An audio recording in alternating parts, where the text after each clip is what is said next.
সর্বহারা সর্বনাশার আরেক নাম যমুনা নদী। পাকরুলচরের কেউ যমুনা নদীর গ্রাস থেকে রক্ষা পেল না। কি ছিল না আমাদের এই গ্রামে? সবই ছিল, শুধু ছিল না যমুনা নদীর তীরে স্থায়ী একটা বাঁধ, যে কারণে পাকরুল হিদাগাড়ির মতো ঐতিহ্যবাহী গ্রাম আজ ধ্বংস হয়ে যাচ্ছে বাংলাদেশের মানচিত্র থেকে। তবে এই নিয়ে সরকারের কোনো মাথা ব্যথা নেই। জামালপুর জেলার মাদারগঞ্জ উপজেলার চরপাকেরদহ ইউনিয়নের এই এলাকাটি বর্তমানে ভয়াবহ নদী ভাঙনের মুখে রয়েছে। নদী ভাঙনের ফলে অনেক পরিবার তাদের শত বছরের ভিটেমাটি ছেড়ে অন্যত্র চলে যেতে বাধ্য হচ্ছে।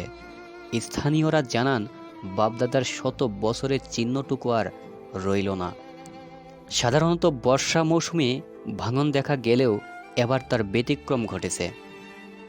যমুনা নদীর পানি অস্বাভাবিকভাবে বেড়ে যাওয়ায় পাকরুল এলাকায় আবারও তীব্র ভাঙন দেখা দিয়েছে। গত কয়েকদিনে অন্তত 10টি বসতভিটা নদীতে বিলীন হয়েছে। এছাড়া হুমকির মুখে রয়েছে হিদাগাড়ি কমিউনিটি ক্লিনিক, আশ্রয়ন প্রকল্পের শতাধিক ঘর এবং একটি পাকা মসজিদ, যা নদী থেকে মাত্র 50 গজ দূরে অবস্থিত।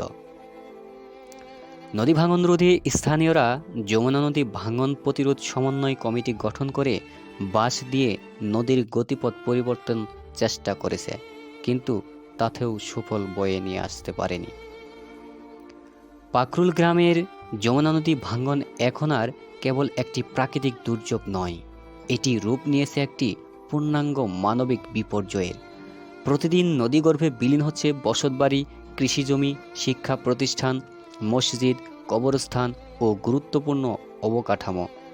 এই পরিস্থিতি মোকাবেলায় দ্রুত ও কার্যকর পদক্ষেপ গ্রহণ করা জরুরি।